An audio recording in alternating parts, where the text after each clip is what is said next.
again, we gather in search of the truth, dark, and mystery. It's the Drunk Turkey Show. Big development today in the investigation into the murders of 4 University of Idaho students. According to state and local officials and court documents, 28-year-old Brian Christopher Koberger has been arrested. He was arrested and arraigned this morning in Pennsylvania. We have new details on what Brian Koberger was doing right before his arrest. Police says a tactical team burst in to arrest the Idaho murder suspect. He was in pajamas and latex gloves, stuffing trash into Ziploc bags. Hey, greetings from the year 3000. It still sucks. This is Phil J. Pride, and you're listening to the Drunken Turkey Show.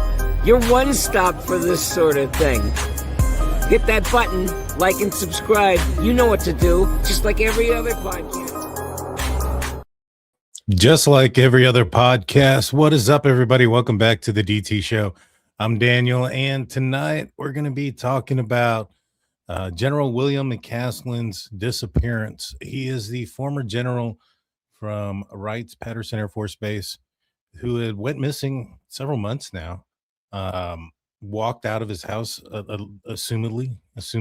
we can assume that he walked outside of his house and was never seen again. A lot of conspiracy, a lot of things have gone out referencing the possibilities of what occurred here. And today I came across a video from Law&Crime Network, and they dropped quite a bit of information. They dropped quite a bit of videos, body cam footage, etc. And I kind of wanted to go through that with you guys and listen to it and get you guys' reaction and my reaction at the same time. So without further ado, let's bring it up and let's get into it. Oh yeah, by the way, hit the like button, hit the subscribe button, ring that notification bell, and don't forget, I think I got it in here. Married to the Hobby is here. That's my other channel with myself and Miss Steelers Fan, where we rip open Pokemon cards. Please go and check that out and subscribe if you haven't already. We got a giveaway coming out here pretty soon that I think is pretty neat. And so we're trying to get to 500 subscribers. I think we're about 100. We're 129 subscribers now. So we've been moving at a much faster pace than we were before. So I really do appreciate everybody that has joined.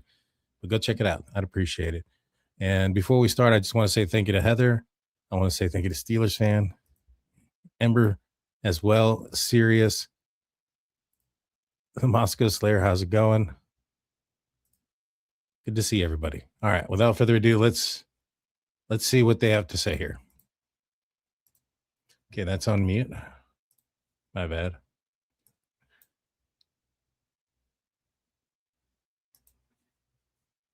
Bernalillo County Sheriff's Office around 10 a.m.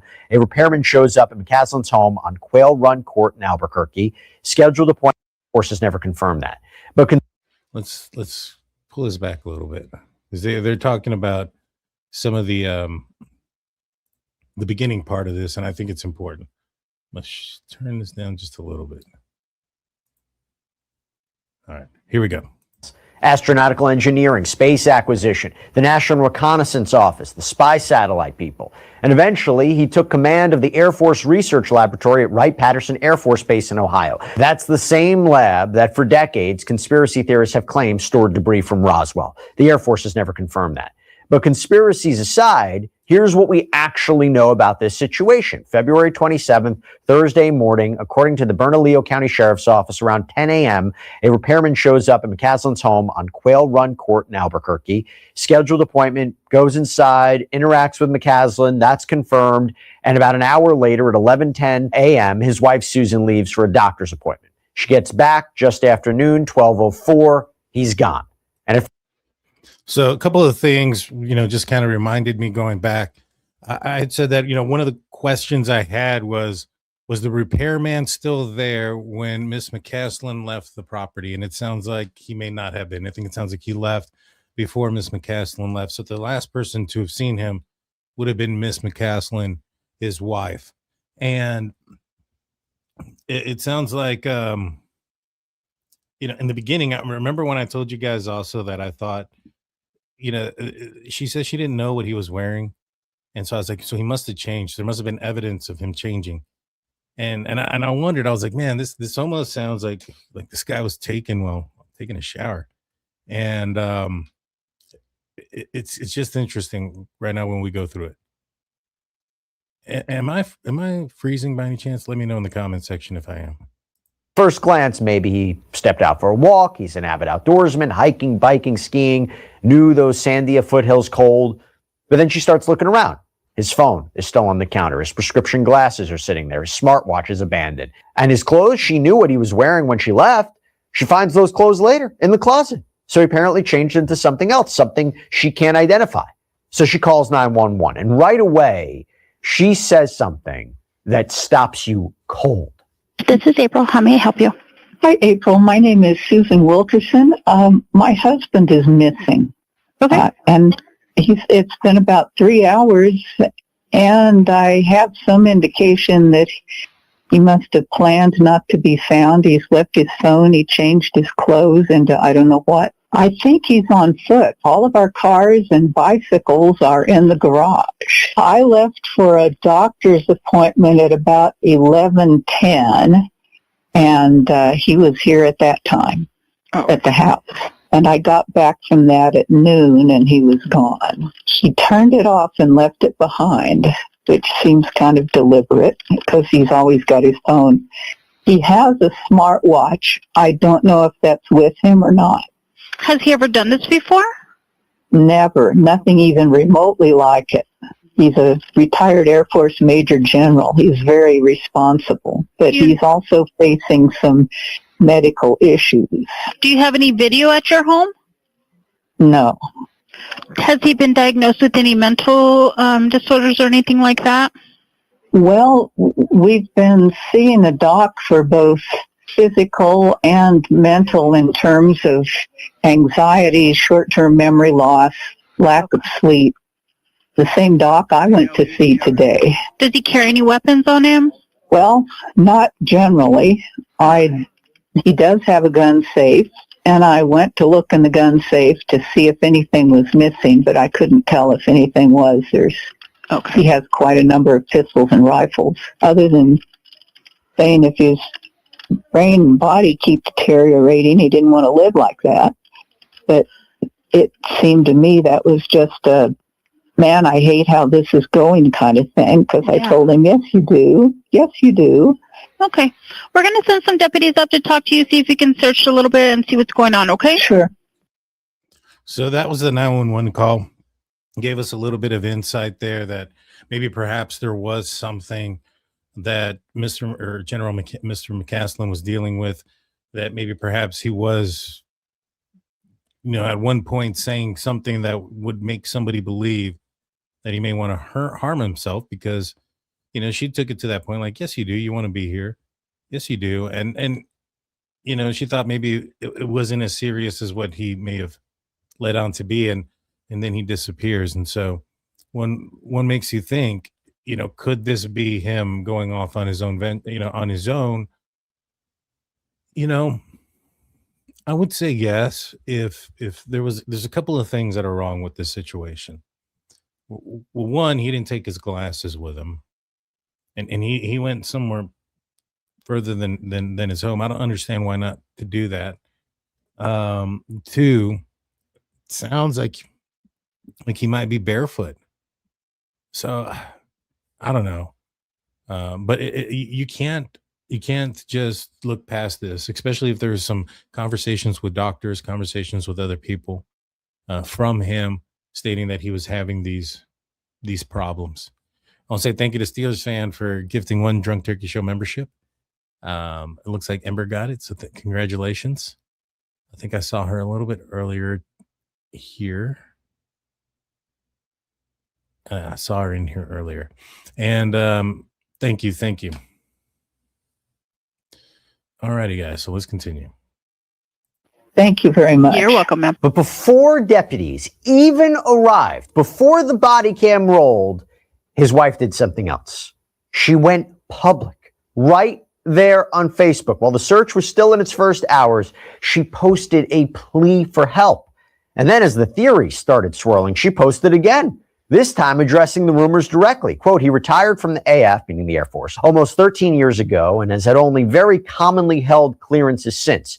It seems quite unlikely that he was taken to extract very dated secrets from him. Now, this is interesting because we're going to find out that he still had his security clearances and was utilizing them based on an interview that with a woman that is unknown to us, obviously the law enforcement, not the case. But there was apparently some sort of meeting between her. I believe she works with him.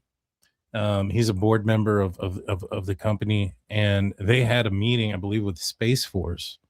I think the day before he disappeared, and she talks about the extent of his security clearances, and so it kind of contradicts what Miss McCasland is saying right here. And she also addressed the UFO connection, adding this, part explanation, part sarcasm.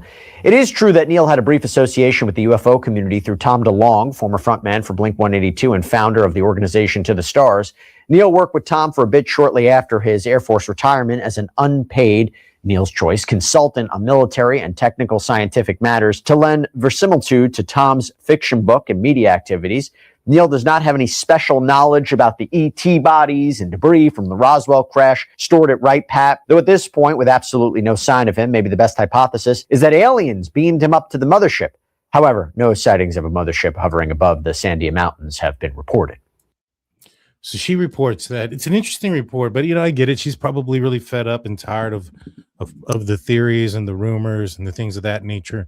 So I completely get where she's coming from in that essence, but interesting to, not just, talk about it, but kind of poke the bear a little bit. Now she mentions that he has no special knowledge about these things. I'm not sure she would know if he did. Again, there was a meeting the day before, and it sounds like she was only aware of some of his security clearances that he held on since, and maybe not to the full capacity of what he's been doing since his retirement. Yeah, that post went up days after he vanished, and meanwhile, deputies were already on their way to the house. And the first call a detective made wasn't to search the mountains. It was to a woman who had dinner with McCasland the night before. Yeah, so I called in trying to get a hold of everyone. I'm actually walking into his favorite coffee shop right now to see if they've seen him. So I work with Mr. McCasland on the Kirtland Partnership. He's a board member. He's a retired general with Air Force Research Lab. Okay. And we had dinner Thursday evening at Cervantes off of Gibson. Okay. At 6 o'clock with Space Force. And what I noticed, I was shocked this morning when I saw the alert, because what I noticed Thursday evening is he wasn't his usual self. He was kind of spacey and quiet. And that happens with people, so I didn't put anything with it. Right. He left in his vehicle, and then I called this morning. I called security forces out of Kirtland just to ensure he hasn't used his card out there, and he hasn't. He has an access based, and they're going to keep monitoring that area. But from what I understand, let me tell you this first. So Thursday evening, he was wearing a blue and white striped collared shirt, button down. Okay. And he was wearing a little name tag, his KPC name tag.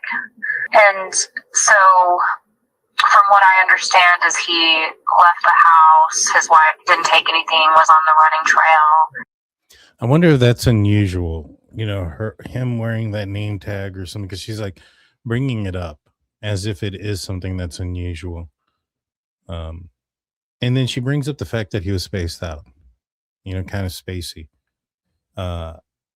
I wonder, again, what's going on through his mind. Is he concerned about things?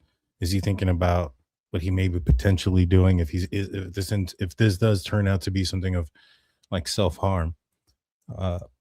Maybe perhaps that's what he's doing. Or maybe perhaps he's been instructed to do something, right? Whether that be disappear, take on a mission. I don't know. You know, maybe perhaps his conversations with Tom DeLonge, and that being public, and him having, special knowledge on advanced or on technology, weapons, and things of that nature. Is it possible that maybe perhaps he'd been contacted by somebody who he didn't feel comfortable talking to anybody about, and it was having an impact on his life? Maybe a foreign adversary who may see the emails that have come out about him communicating with Tom DeLonge about things. Maybe perhaps that would be enticing to foreign adversaries as a person that they may consider, that they think that, well, if he's giving information to Tom DeLonge, a rock band frontman, who's to say he won't be pressured into giving other information or to do something of some sorts, right? So it's twofold. I mean, maybe perhaps him and some of these other, scientists that have gone missing, maybe perhaps they're going in hiding. One of them, I believe, it was like on a trail, and she was with two other individuals, and they were up in front of her, and they turned around, and she just kind of waved at them, and then walked off into the forest or into the woods, and then disappeared. They never found her again. And so, is it possible that they have some sort of orders to, if something happens, with all this disclosure stuff coming out, what is it that Space Force is meeting up with them for? I don't know. Let's listen into what else she has to say. And it was last seen at 11 o'clock yesterday. Right. Is he carrying like a security clearance or anything like that? He has a very classified security clearance. He was the head of Air Force Research Lab. To the point, the man's names are in the UFO documents that are fixed to be released. Okay. He's in depth, so he has a very high security clearance. Now, back at the house, a deputy is talking with McCasland's wife, and she's starting to pee.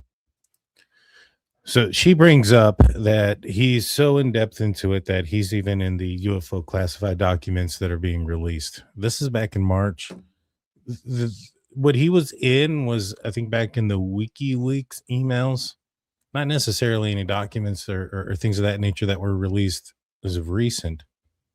But is he now? And when this was, this interview happened, I wonder if they were aware of things coming out in the future. Interesting. All right, let's carry on. Piece together a timeline. I wish we knew. I mean, the doctor has given him referrals to a neurologist, to a gastroenterologist, a psychologist, but those were just earlier this week. So what is causing him to go to the doctor and getting those referrals? What issues? In addition to some physiological changes within the past 2-3 months, like his internal temperature regulation mechanism has gotten haywire. He's frozen all the time, which for a guy who loves skiing and slept on snow and a bivy bag is not good. So dementia is not a concern. He's had anxiety. He's had brain, I guess you call it fog, short-term memory loss, certainly. He's resigned from a board he was on back in Washington because he said he just couldn't keep up with what he was doing. That's interesting. So first, she's aware that he is, so this is interesting because first she says that he has regular clearances, standard clearances, as Don Spain mentions. And then right now, she just said that he resigned from a board, but he just had a meeting the day before. And she didn't, the person that we just saw the interview about said that he wasn't resigned from the board. It sounds like he may be keeping things to himself. I don't know. I mean, that's just one of the things that I just caught right now is that she claims he resigned, yet the last person that just had a meeting with him in Space Force did not indicate that.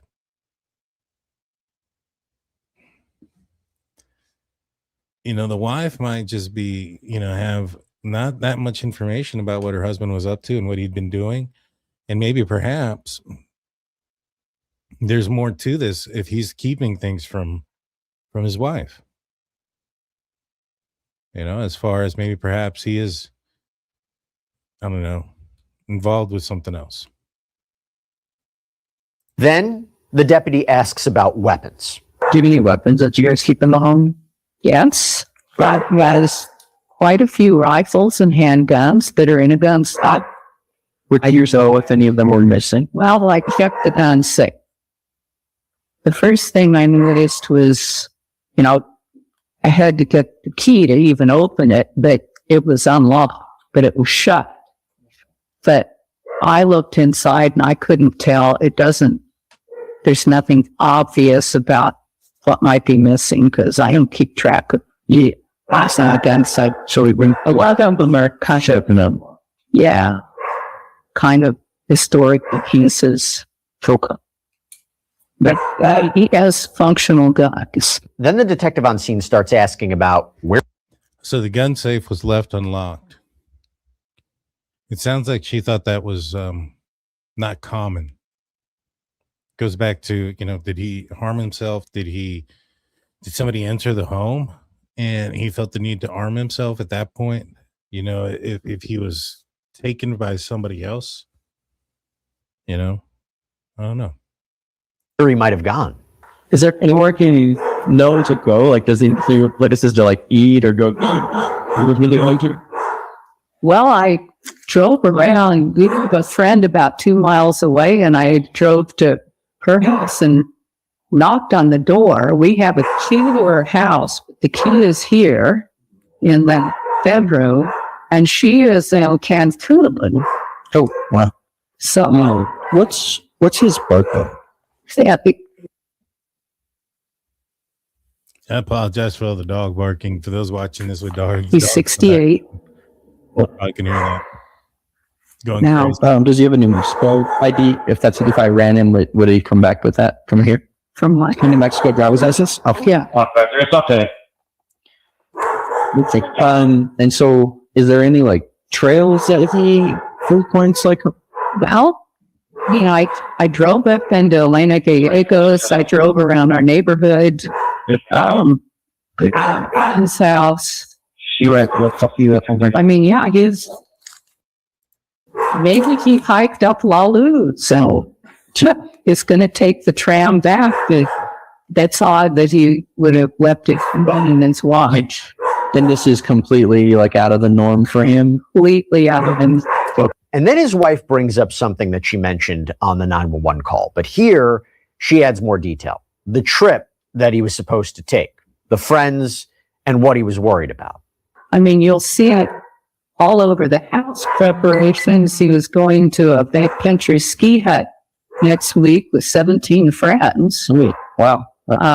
A ski into kind of place. So there's food and gear and there's all kind of things out that he was setting aside for that. But he was worried that his physiology was going to let him down on this trip.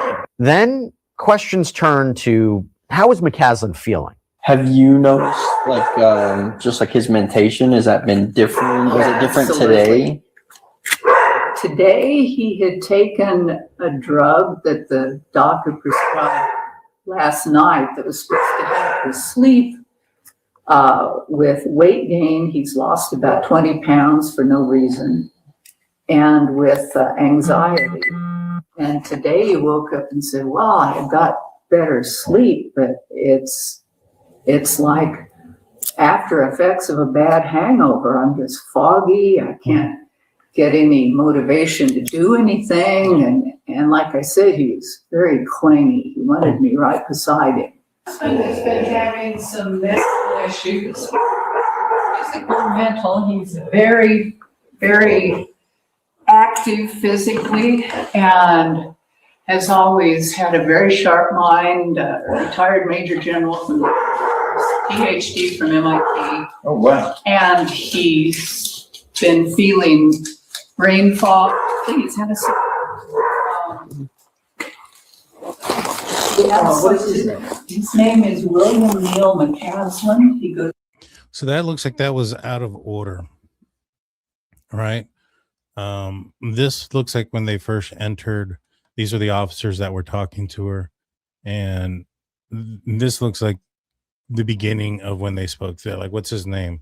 And in that other clip, it was, they were already talking. So strongly suspect that this is out of order. This was the first thing.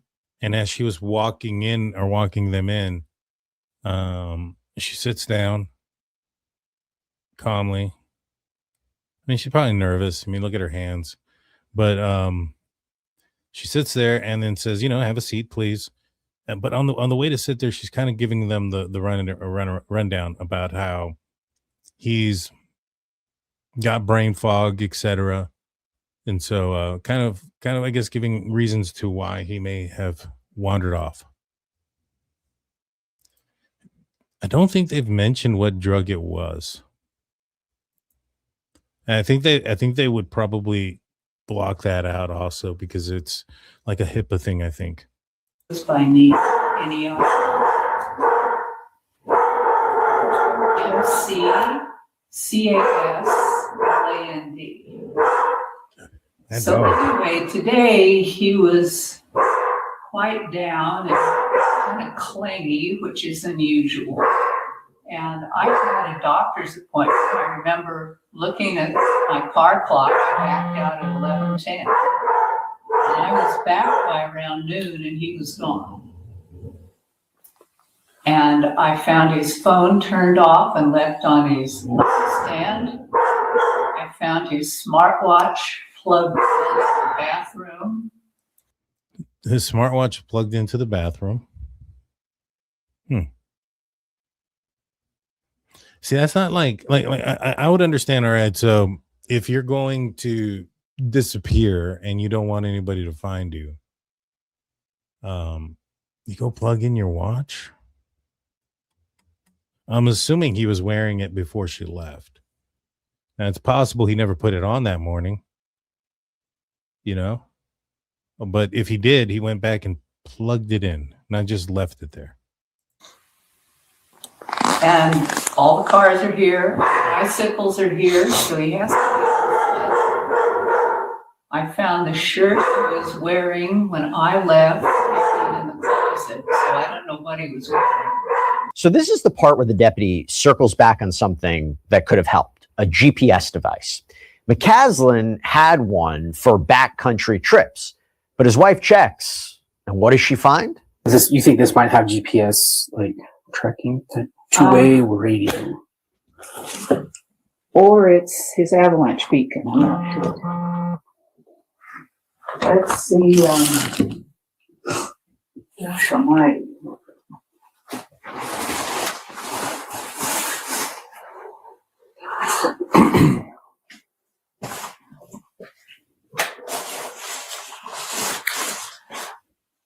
This does not have. What is InReach? InReach is a satellite communications cell phone in essence. And it gives position every time it sends a message. And you can go back once you receive a message and even like click on a connection and it will show you the track that has been followed. Okay. So it does talk to GPS. Yeah. And it also allows text via satellite. Yeah, this is the internet that I'm reading says that this doesn't have any GPS or anything. Okay, so that's his avalanche beacon then. Is it possible he may have that with him? Since he deliberately left his phone and watch? Meanwhile, police also talked to neighbors, knocking on doors, looking for any camera that might have caught which way McCasland went. So he left some device behind, possibly could have one. Doesn't seem like they know. But that supposedly he does have a device that has GPS on it. And they don't believe that that's to be the one. I wonder if he has it with him. It's probably in his other stuff. How's it going, Ruby? Hey, here it is. Don't know much about this or Pokemon or anything. So the Pokemon stuff, the next video that we drop, we got a couple of people say that, so we're going to explain a little bit more about the Pokemon stuff. So I think you might be excited for that one. Let's see. Sounds to me like he didn't leave the house, more like he was taken from the house, like Guthrie. And I would further investigate the repair maintenance man and company that he worked for. You know, I thought about that too, you know, and I definitely would have, you know, I'm assuming they talked to him. Rubik says, I like the alien stuff. Well, this has some alien stuff in it because this is General William McCasland. He is he was in charge of special projects at Wright-Patterson Air Force Base. And he is one of 12, maybe 13 now scientists or persons who were involved in such programs, whether it be propulsion or weapons or other secret programs with the Air Force or the United States, either in the United States Air Force, United States military, or at Los Alamos. And these 13 individuals have either gone missing or their lives have been taken in the last, I think, 2 years now. It's pretty intense. It's pretty intense. And one neighbor mentions a tunnel, this hidden route most people don't even know about. As you walk down the trail from San Rafael Light and then go over, there's a great tunnel underneath where although they built new apartments and condos or something. Yeah. To the west side. Okay. So that's only been there probably about 3 or 4 years. To me, it just seems like yesterday. Yeah.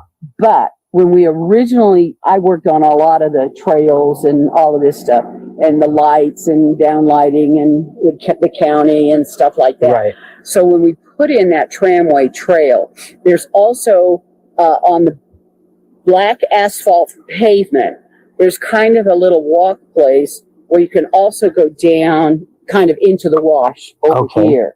Okay. And underneath that, the reason why that all the setbacks are the way they are is because there is underneath a tunnel that we made especially for a rider on a horse. Because in the olden days, that was the North Albuquerque Acres where everybody had horses. Sure. Up here, you just lived with rattlesnakes. But over there, the horse people. So we have a huge tunnel underneath that a rider can two riders can ride kind of side by side abreast on the horse and go underneath that tunnel. Okay. From that far side. And it goes underneath and this trail next to the black asphalt, it's just kind of a little walking down slope. And that's where a huge tunnel for the riders to come through on their horses.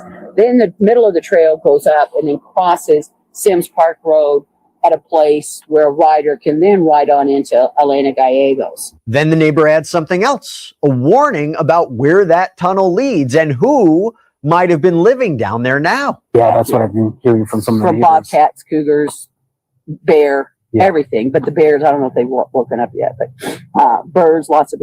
But this is not an unusual place where, anyway, but that if he wanted to go down just a trail, the black asphalt trail, underneath that tunnel, what I've been worrying about is homeless moving in there because it's like a condo down there, probably. Are there people living under there? I haven't been down there yet, but it's probably. I want the county to check it out because, I mean, there's a network we don't even know about.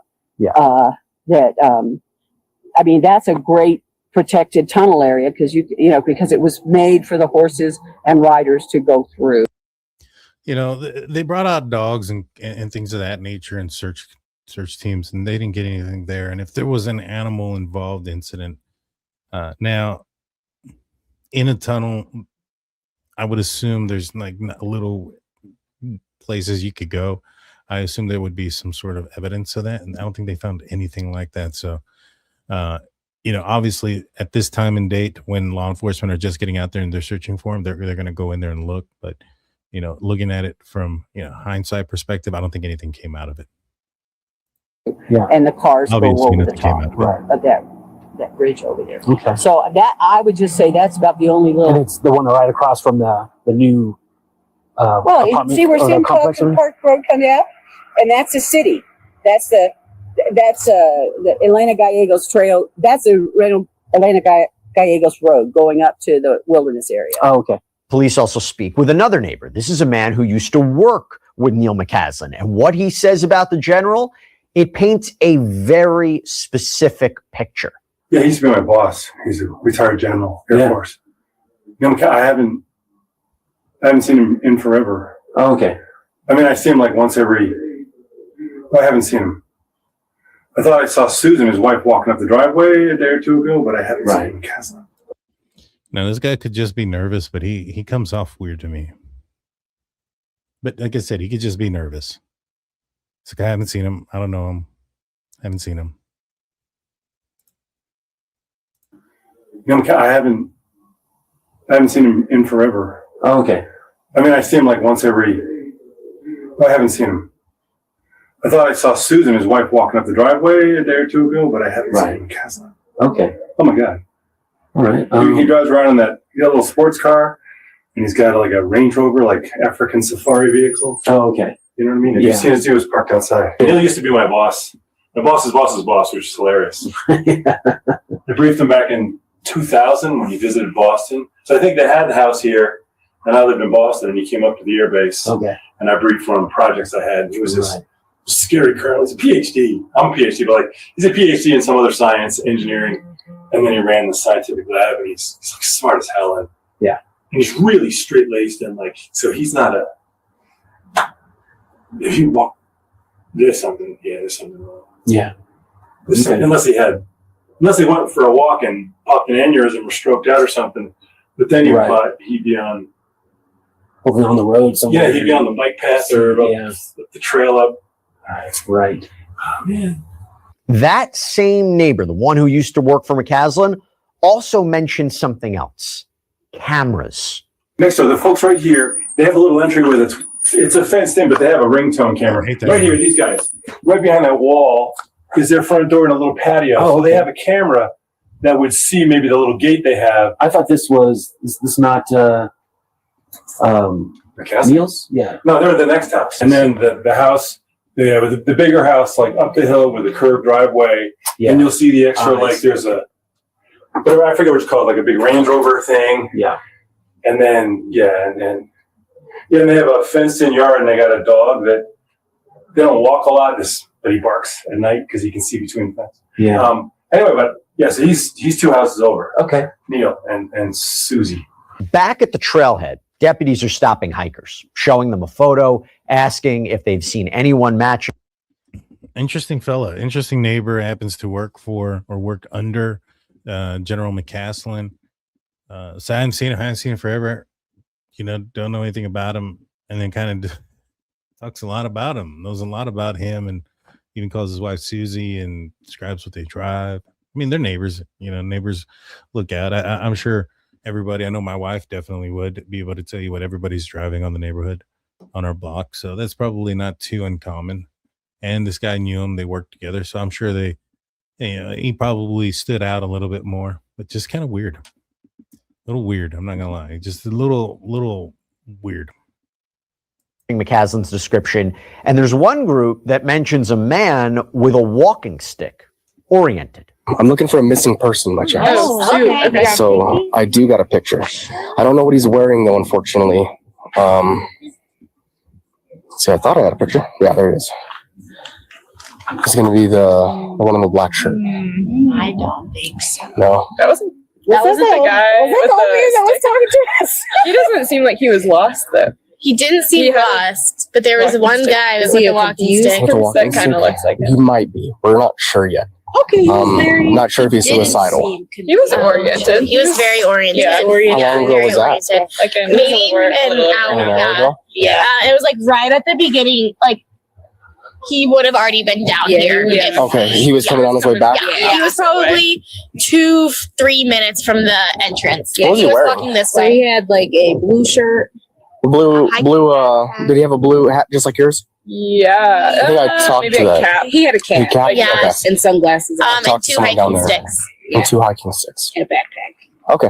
If you guys see that person, just call in and just let us know. Absolutely, I will. I'll be cruising around. I appreciate you. Thank you so much. Meanwhile, a deputy is back with the canine handler, and they're trying to figure out where to even start tracking. The problem? They don't know which direction McCasland left the house. If we're dealing with someone who is suicidal at this point,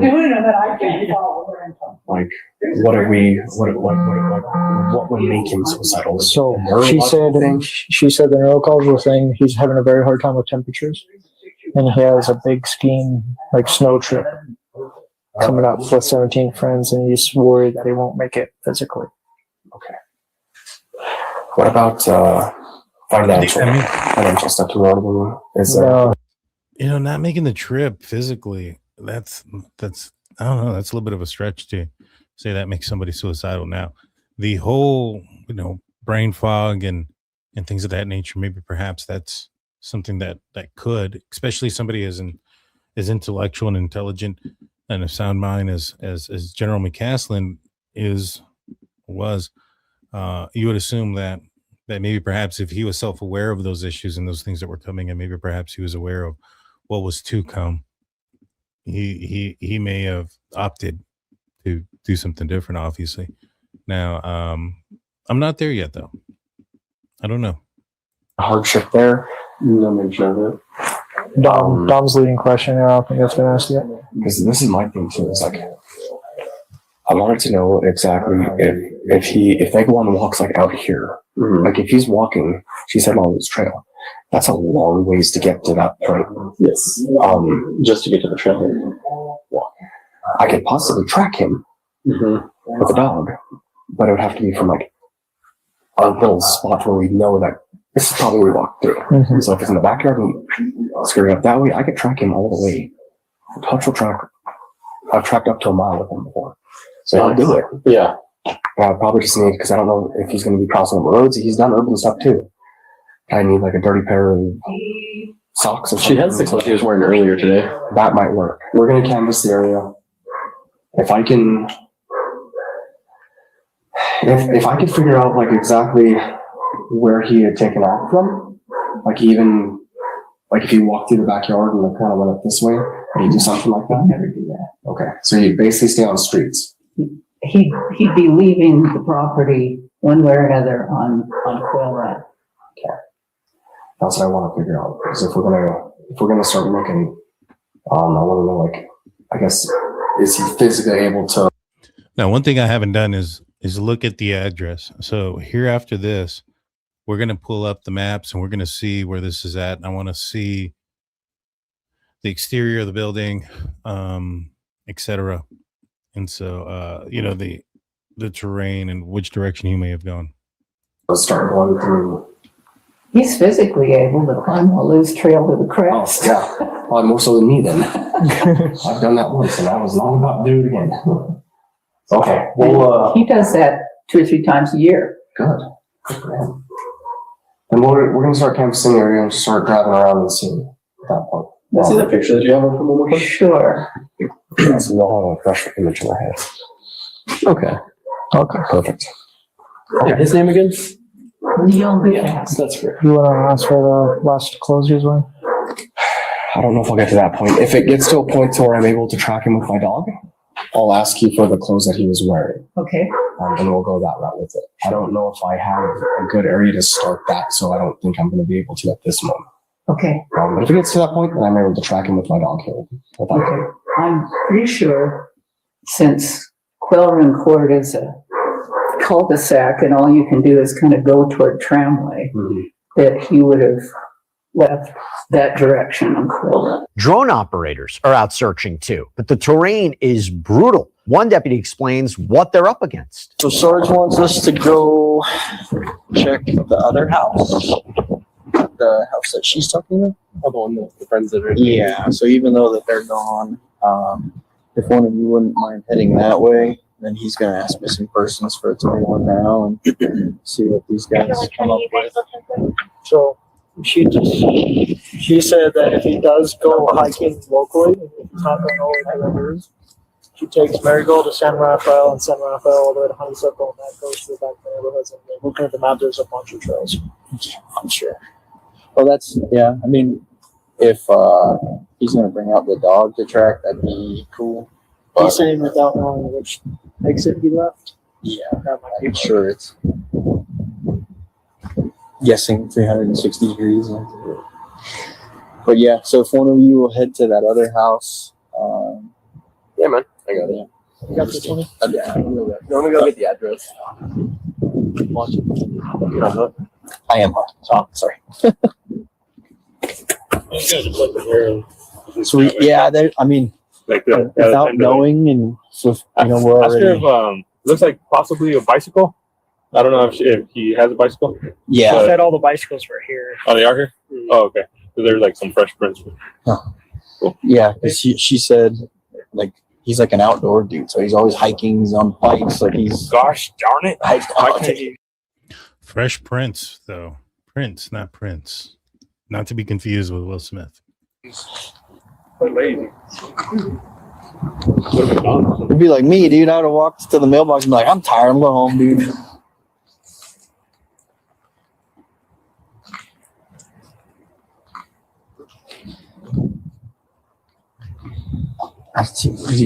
You keep going back there?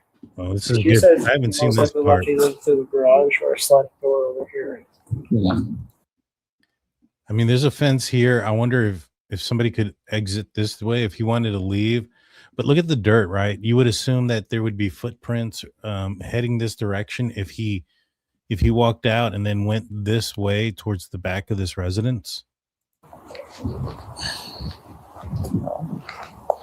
I'm gonna check here. Well, never mind. That's more. I thought that was more dirt. That looks more like little pebbles. That might be harder to make impressions in. That's definitely pebbles.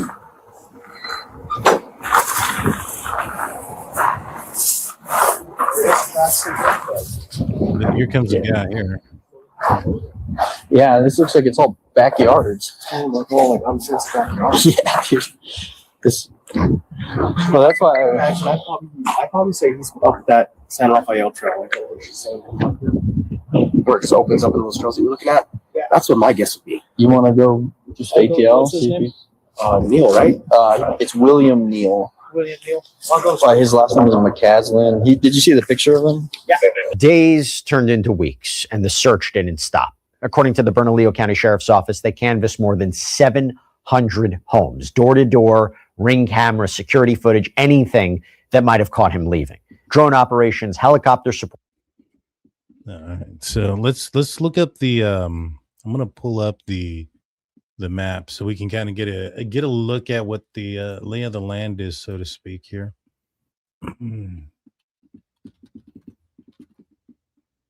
Let me look that up real quick. I need to get the address real fast, and then I got to get the alrighty, the foothills, Quail Run.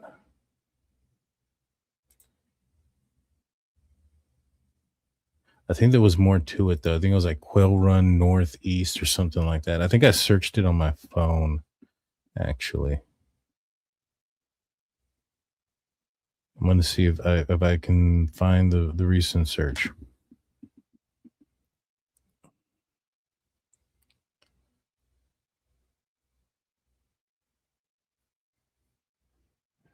Let's see. Give me 1 second, y'all, while I look this up. I should have been more prepared.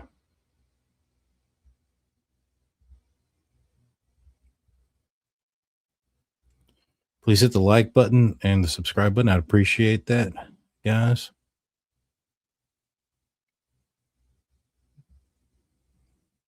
So let's go to Google Earth.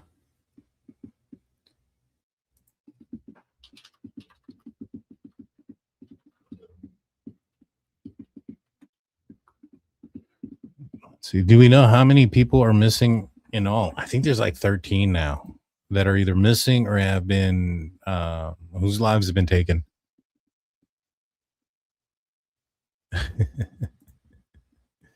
My bad. Let's see. All right, so we got a new project, new map. And what address is it that I'm looking for? Quail Run Court Northeast.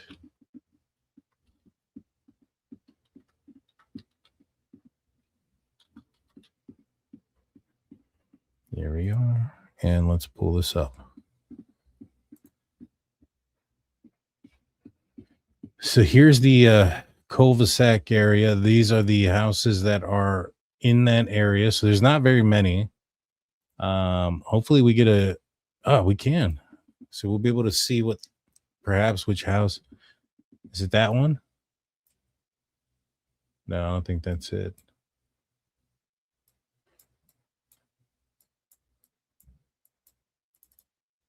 Let's see if we can determine which house Mr. McCasland was at.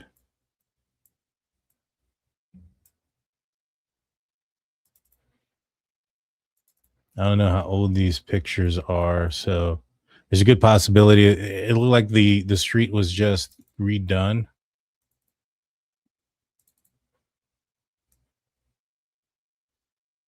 I don't think it was that one.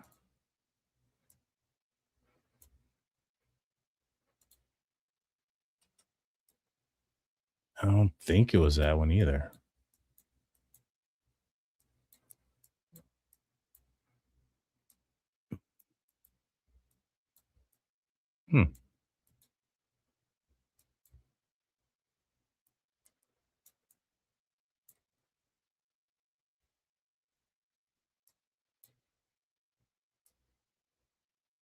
I'm not sure which one it is.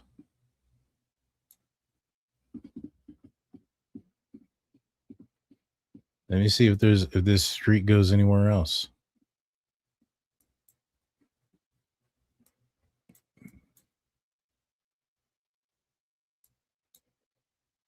Because they mentioned that this is the cul-de-sac as well. This here has somewhat of what we saw in the body cam. I guess if we're looking at it, could it be this one?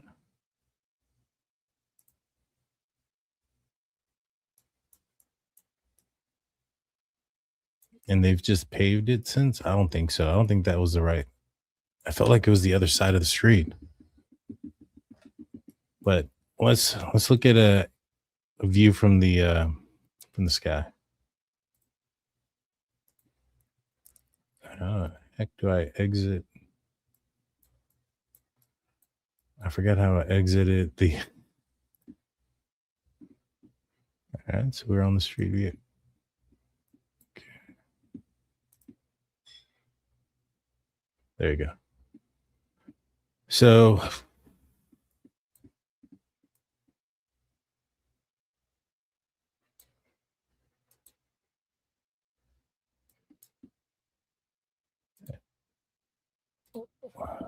I don't know. These streets have paved.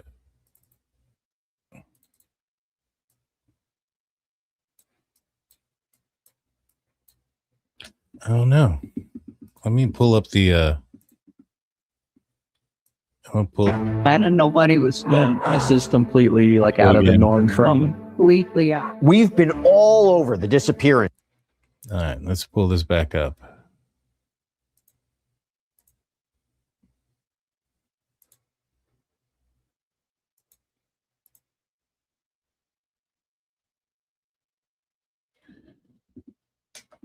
I'm assuming this is the right street.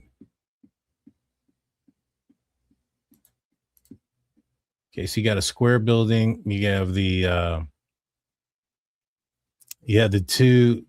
three-car garage on the side of the building, and you have what appears to be a mailbox right here. And to the left of this building, when facing the front of it, is another home. And here it kind of looks like, all right, so you can see some sort of characteristics here of the building. So let's see if we can match that up with something here. Is that it? No, that's not it.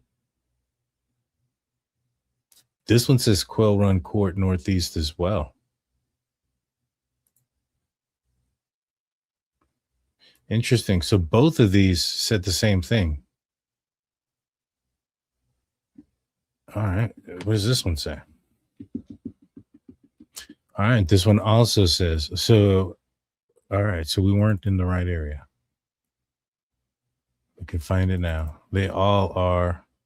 I was going to say, I was like, man, that area does not look anywhere near familiar. Okay. So my assumption is this one right here.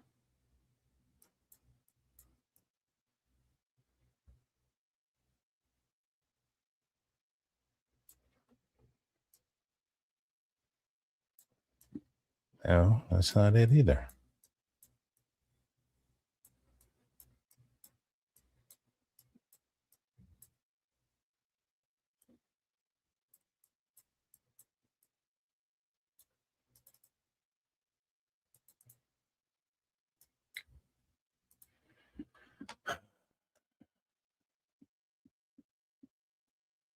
Well, let's see. I assume this is the only area that is Quail Run Northeast.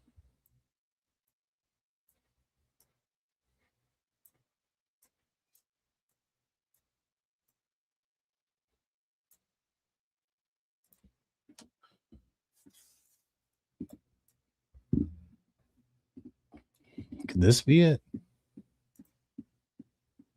By golly, I think I found it. Here we are. All right. So now we know exactly where it is. This is the house. This is the fence. There is a path back here if you wanted to walk back here. That leads to some backyards. Now I know what she mentioned, that the other direction was the cul-de-sac. I thought it was a smaller area, but no, it's not. And then you have this business right across. I wonder if they have any cameras facing this direction. In fact, I want to mark this right here.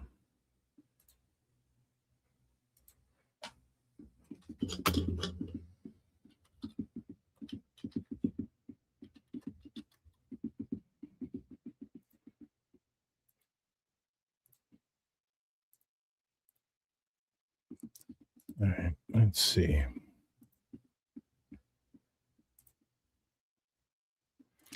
Took me a second, but I found it. Now, where could he have gone from here? I mean, there's a number of places that he could have gotten or gone to. All right, so if he would have went out this direction to the right, we have this building here. Let's see if there's anything around this building that has a camera. That looks like a possible camera. It's facing the other direction.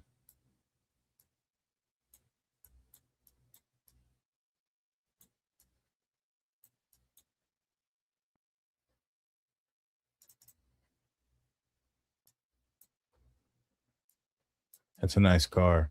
That's an Audi R8 parked outside. I don't know what this is. If this is like an office.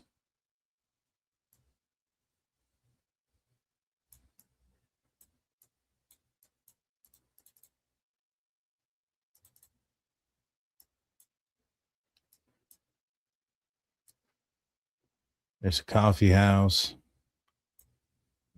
Yeah, these are not residential buildings. These are like offices, obviously.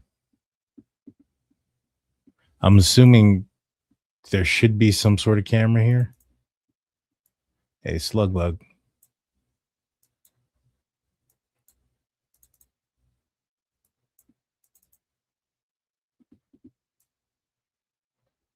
Not very many cameras I can see on the outside of the house. Next door. I don't know what that is. That's sticking up way up there.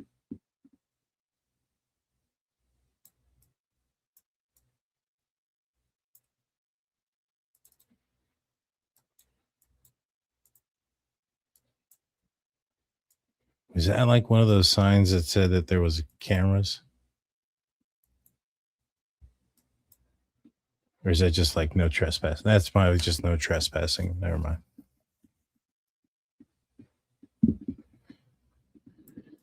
I don't know. I mean, you would think there would be some cameras in this neighborhood.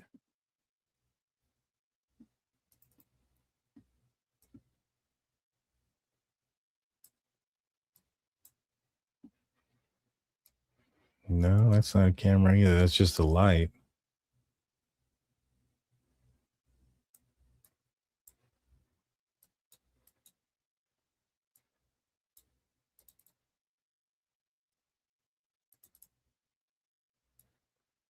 And here it is. Here's the house. So let's see if he were to go exit his home. There's a number of ways. He can just go straight across, rendezvous with somebody if he was meeting with somebody out here in the roadway. Maybe. Let's see. Yeah. There's not much of a fence there. Just this small part right here. You can see his house right there. So it's would not be out of the realm of possibility for him to walk straight to this roadway here. If his goal was to meet somebody and not, do it in front of somebody or in front of cameras, he can exit this way. I don't think he'd go back here. That's just leading to other houses. Now, if he was trying to hide, he may have headed this direction. Looks like there's some trails here. Again, this doesn't lead to anything. But I guess if he really wanted to get out going this direction.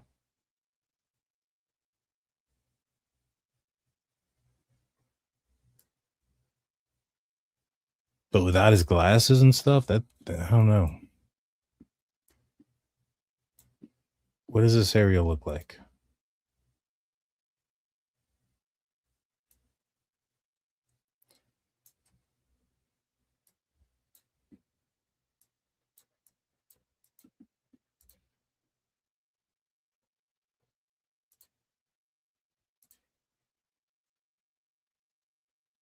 And so if he somehow just turned up the road and came out this direction,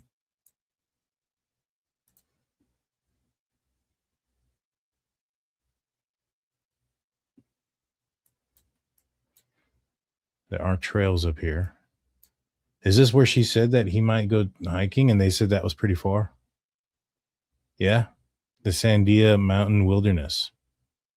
And they're like, that's pretty far. So I wonder if he's made it out here this before. I mean, this is, I mean, he could be anywhere if he wanted to be, disappear, so to speak. How far are we looking from his house? From here to here. Let's measure that up.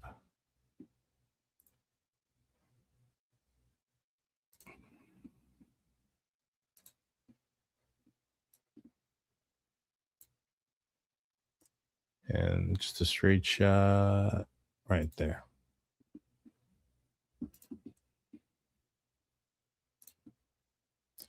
It's not far. 2.18 miles, about 2.25 miles. Just straight across. Physically fit guy. He could probably make it to the mountain range and it fairly easily.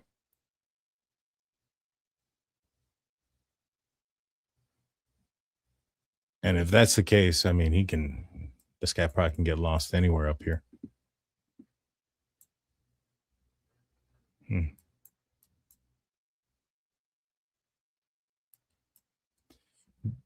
Does he have a route that he could get there without being seen on anybody's camera system or catch anybody's attention? Possibly. I mean, he could just walk the streets. But if he did that, I would assume. Let's see, there's a trail. Oh, that's a river.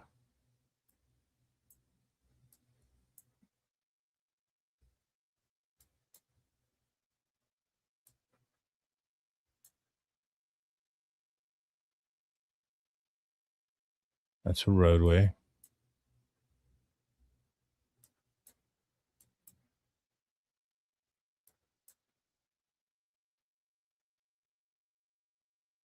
Here you go. This is where the start of that trail would be, or one of the trails that would get you up there. So he'd have to get from there to here, which isn't impossible. I mean, the only thing that I find kind of hard is that he doesn't get there without being seen on somebody's camera. You know what I mean?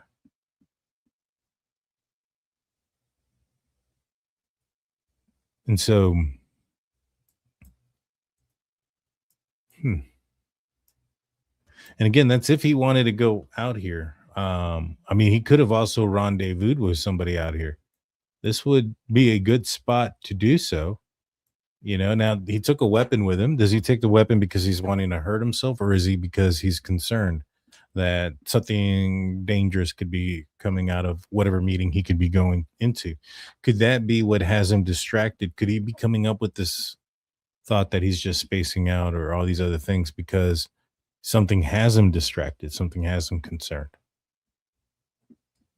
I don't know. But this would be a place I would think that if you're going to secretly meet with somebody, you might do it out here.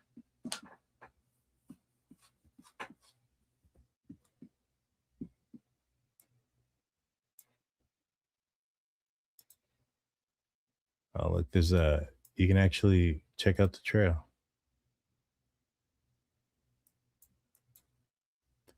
So you park here.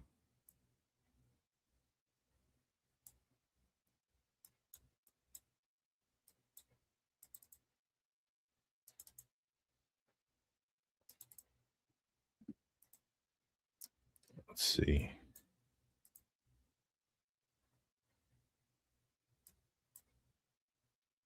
And I think this is where they stopped those folks that were walking down in the video. So obviously law enforcement were out here, and this was the trails that that his wife, Miss McCasland, said that he may go on.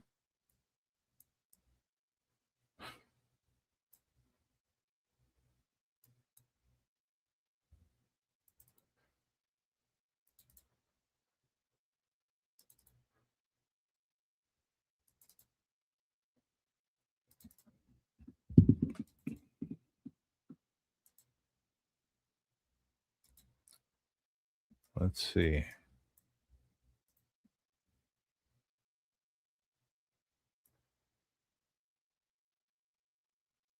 Huh.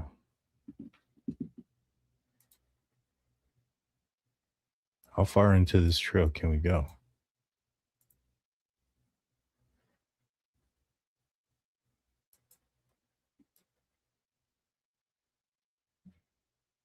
And then those are the mountains.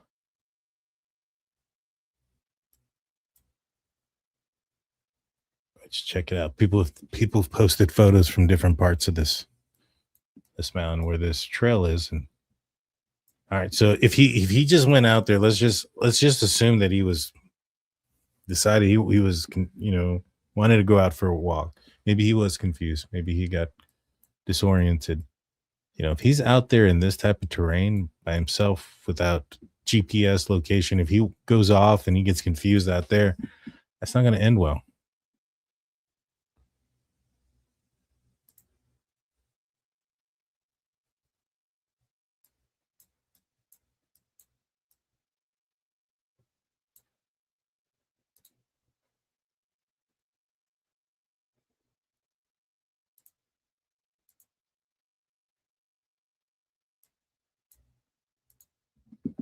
Just want to go up this mountain a little bit more, see what's up here.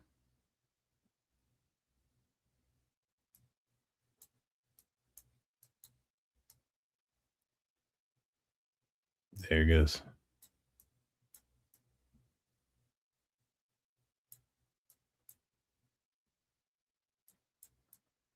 It's a beautiful place. That's for sure.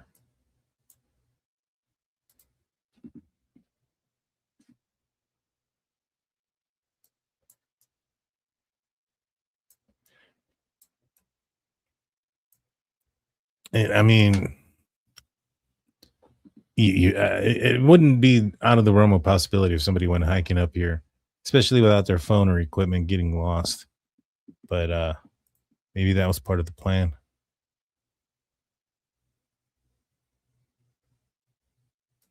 Where are the tunnels? Yeah, you know what? Let's look that up real quick.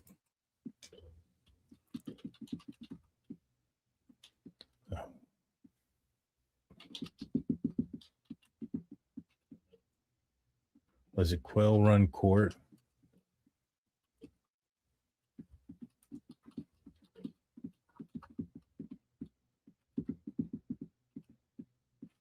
Let's see.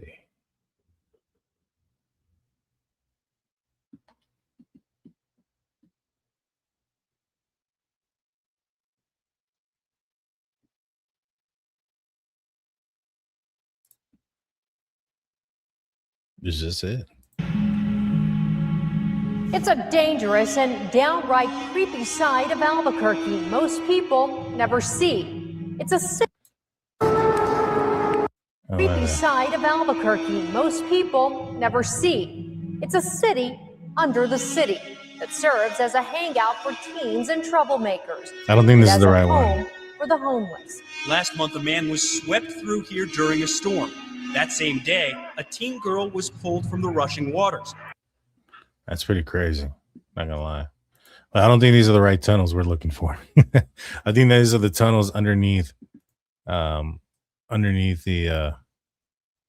city, but that's pretty crazy. I don't know what tunnels they're referring to.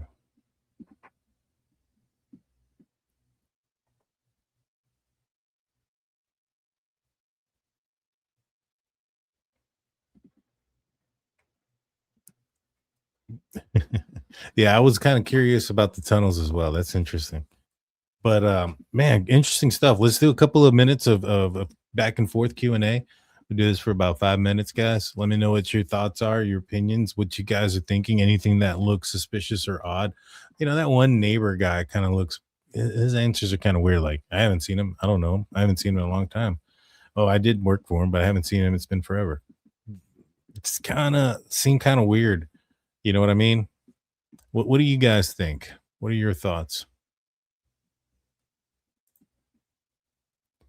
Yeah, no, the driveway did look new.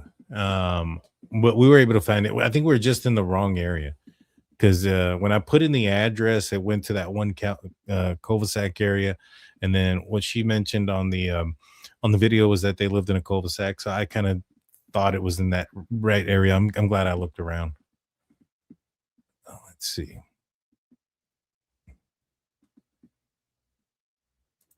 Good to see you here. Good to see you.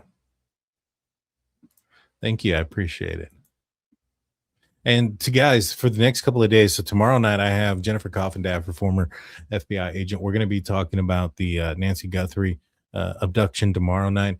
And then on Friday, I was actually going to talk about it tonight, but I saw this earlier and I want to give myself a little bit more time to put things together for it. But on Friday night, I'm going to talk about the Delphi murders and Richard Allen. There's a lot of people that think that they got it wrong. Vinny, I think it was Vinny Paulton. He put out a video like a couple of days ago saying that, you know, it's the wrong guy in prison. I haven't seen it, you know, but I'm not one to, you know, shy away from anything. So I want to see what they're talking about. And I don't know, you know, one of the unfortunate things about the Richard Allen case is that trial wasn't public. And so there's a lot of questions and a lot of people that have thoughts and theories on the case. And I think that maybe perhaps there would have been less of that had the trial been public. And I think there's also questions about the investigation and stuff, which I understand why people are concerned in that case if they got the wrong person. Me personally, I think they got the right guy on the bridge. Now, did Richard Allen have help? I don't know. You know, I guess I think that there's a possibility he did. I think there's a possibility there was more than one person involved in that crime. You know, but do I think that was Richard Allen on the bridge? Pretty positive. And I'll break it down on Friday a little bit more why I think so, because there's quite a bit to uncompact there. And that is one, you know, we want to look at the video of the guy on the bridge, the most recent video, the one that was released, the 43-second one that shows a little bit more of Richard Allen behind Libby and Abby as he's approaching them on the bridge. And then you also now I kind of want to go over like the time frame in which it would have taken for somebody to cross that bridge to get there. And then we have the statements from the juveniles that saw somebody walking in after they took a picture of themselves on a bench, giving a timestamp of when that picture was taken, and then an understanding that the interaction with the man that was walking in happened shortly after that. And then with Richard Allen also describing a similar incident, running into similar juveniles as he was walking into the park, and that's what he had described. So, looking at all those things combined and everything together, we're gonna see, because I haven't actually seen the video with about what it is that he's gonna say that in defense of Richard Allen. I'm not entirely sure. I think a lot of people say, "Oh, his conditions in prison." A lot of the stuff that he did to himself. There's people that go to prison, they're in solitary confinement for whatever reason, and they don't do those things to themselves. Plus, I believe there was some psychiatrists and doctors that felt like he was faking it. So, yeah, I don't know. I don't look at him being in solitary confinement and being something that turns into a false confession of some sort. I think that if all it takes is somebody chewing on their Bible or rubbing their feces on themselves to get out of a murder conviction, then we may see an uptick in that. Because I'm sure there's a lot of people who would do that, chew on a book for a little bit and then rub poop on themselves to get out of a murder conviction. So we'll go over all that on Friday. I want to make sure that I got everything in place for that. That way I give you guys a good breakdown of everything. But again, I don't know what the argument is that people are saying.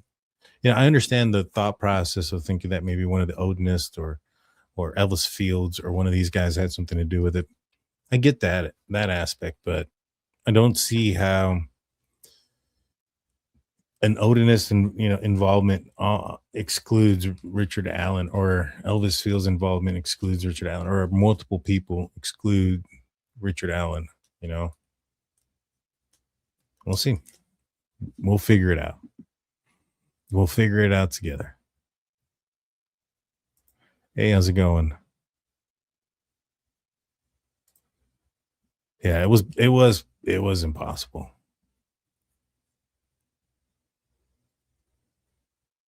I listened to both sides, but I wouldn't say I'm a Richard Allen supporter by any means. Like I said, I think he was the person on the bridge. I think he was the person that told the girls to go down the bridge. My question comes in, did he have help? Was he, friends with somebody else? Did he get high with somebody and they do this together? Possible, thought process there. But I do think that there's a good possibility that he did do it on his own. I just don't know all the information there because that dang trial was kept secret. In my opinion, a good majority of the missing scientists are not really missing. They've been taken underground bunkers for safety. That's possible. If that's the case, then something bad's coming. They don't want everybody else to know about. Why do much secrecy in trial? So why so much secrecy in trial? I don't know. Some places are different. Some places are weird. They think that they give the defendant the best opportunity if they don't make it public, because if it's made public and some of the things are put out there, then that might make in the court of public opinion, make somebody look guilty, or just because based on the accusations of what that may have occurred, people may see a certain thing, and that might, I get it. The jury's already there, but I don't know. I think they do it more so for the defendant than they do for anything else. It's just coming to a day and age nowadays where the defense teams are trying to use that as a mechanism for their benefit by saying, "Oh, you don't want the truth out there," and I've seen that in multiple cases where it's this, the Richard Allen case, or here recently with David. We want this. We want a public, fast trial. We want, everything, blah, blah, blah, blah, blah. And knowing dang well that the information that they're looking for, there might be just a tremendous amount of information and evidence that even if they get it in time, that they're not going to have the opportunity to go through it all.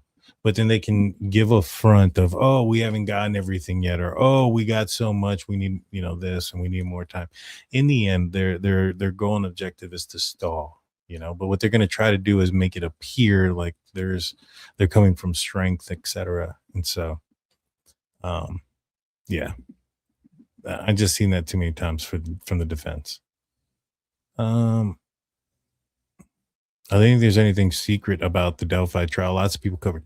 A lot of people did cover it. The problem is when you're listening to other people covering it, those people could get things wrong. They could misinterpret something. They may say something that one of the other things I said before, they're misinterpreted or just get wrong. And then that can change the outlook of a lot of things. I rather prefer to look at the evidence myself and look at the information from law enforcement, etc., versus listening to somebody else cover it, you know, which with the Delphi case, that's all we had, right? You know, with the Delphi case, we had just people that were there. I was listening to Tom Webster, and I thought he gave a pretty good recount of what he had seen and heard, but even himself would say sometimes that he didn't remember this or that, or his writing, or whatever the case may have been. And so it's just impossible for them to get everything out. That's just all I'm saying. But yeah, no, there's a lot of people that have covered it. I just don't know.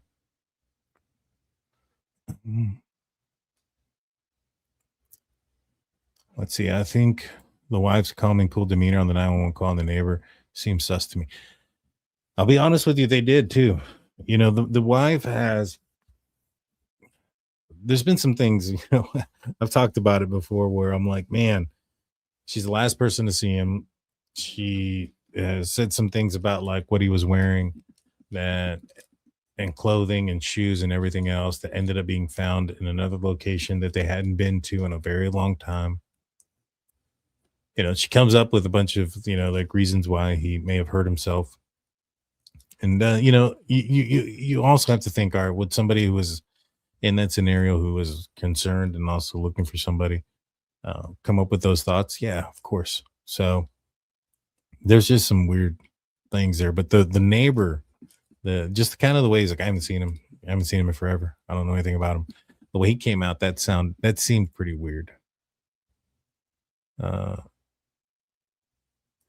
Yeah, no, and I get it, so bro. So that's the case there, that they don't air out the courts and things of that nature. I just think that in today's day and age, what's the secrecy for? What's the point? Like, public trials should be public. Public means you can watch it, you can see it. And when they created those rules about it being public, maybe televisions and those type of things weren't a deal yet, but they are now, and that's how that's how these trials become public, and that way you satisfy the you know, the public, because they want to know. And sometimes, you know, when you have a situation where somebody's losing either their life or the remainder of their freedom for the remainder of their life, you want to make sure that they got it right. And as a society across the country, we want to make sure it's right. So, I mean, I know it's not anything anybody else can control, but I just think that in today's day and age, the courts need to.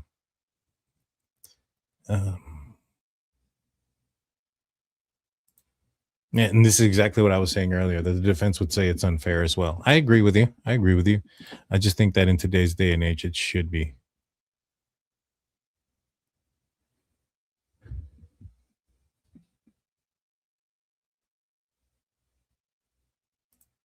I just remember Richard Allen said, if the girls took the pic, it wasn't him. I don't remember that part, but if that's true, then that says a lot. That definitely says a lot.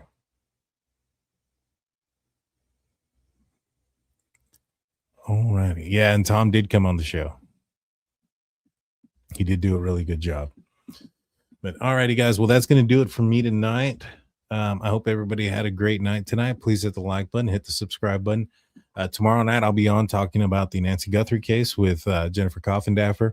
Tomorrow, you might also see, maybe not tomorrow, it'll probably be the next day.